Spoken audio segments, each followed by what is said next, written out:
Tom, you go first. Hi, Honor. What are your thoughts on that? Another disappointing loss. That's clear. Another game similar to the Palace game, although the game was completely different because the playing style of both teams are completely different, but not similar to the Palace game, where in the first half I think we played not our best football, but still were able to create 3 big chances. They've only had one, and they've immediately scored it, which was completely different to the Palace game, where Palace created a lot of chances in the first half. And the second half performance, like in Palace, I liked. We've created more than enough chances to score more than 1 goal last week and today. And when we did, I think there was a period of the game where I felt now we're going to win it. We came a lot of times very close with chances, but also with moments where we had a 4 versus 3 in our favor, not outplaying it well enough in the last pass, but and in the last 10 minutes it was an end-to-end game. Both teams could have won it, and we didn't, and Chelsea did. Any complaints on the penalties? You and your the penalty appeals. I think there was the Szoboszlai one.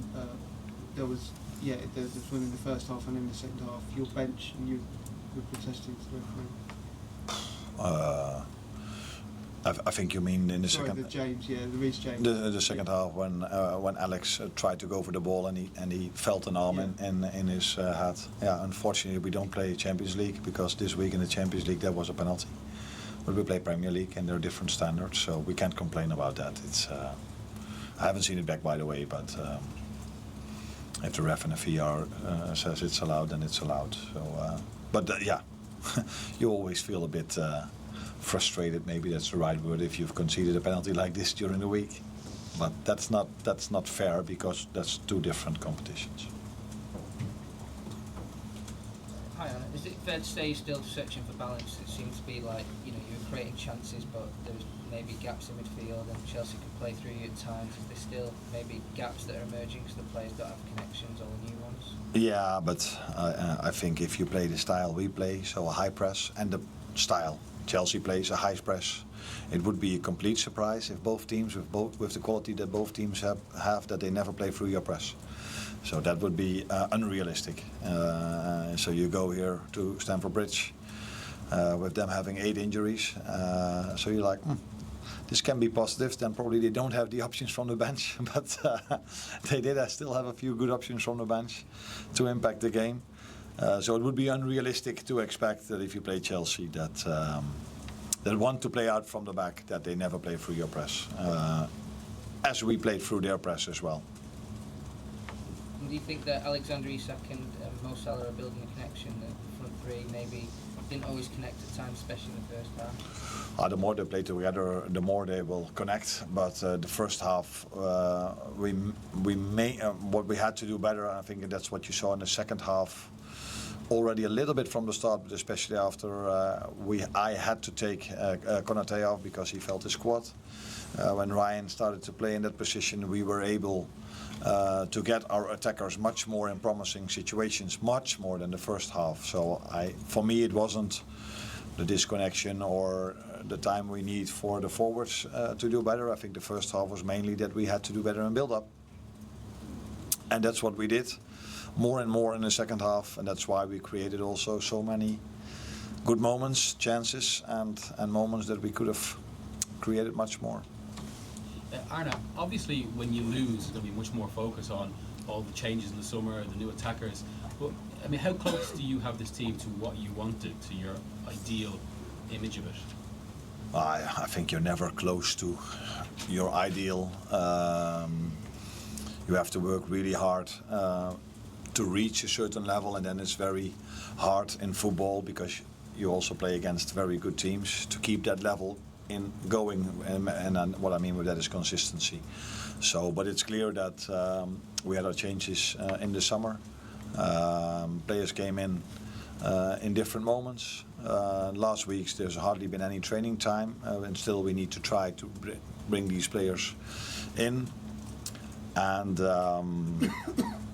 if the result would have been better today with a draw or a win, which was both possible. I don't say we deserved it. A draw we definitely deserved, but then we would have had a great start to the season if you take into account everything that what happened in the summer in Liverpool. Can you tell us what happened to Konate, and is it a big injury? I don't know if it's a big injury, but what I do know is that he limped. Is that the right English word? A little bit. And when I asked him, he said, "Yeah, I feel my quad a little bit." I said, "Okay." But then for me, all alarm bells go off because in another sprint, then you never know if that is going to go good. Is that the way to say it?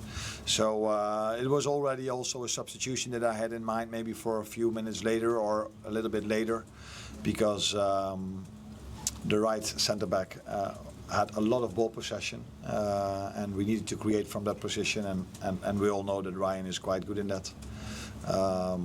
So yeah, it might be okay that he went off early enough, but it was clear that I had to take him off because he was limping. One here, then last one here. Hi, Arne. Talking about your defense, Konate and Van Dijk obviously haven't played very much these games against him. Konate has been injured now.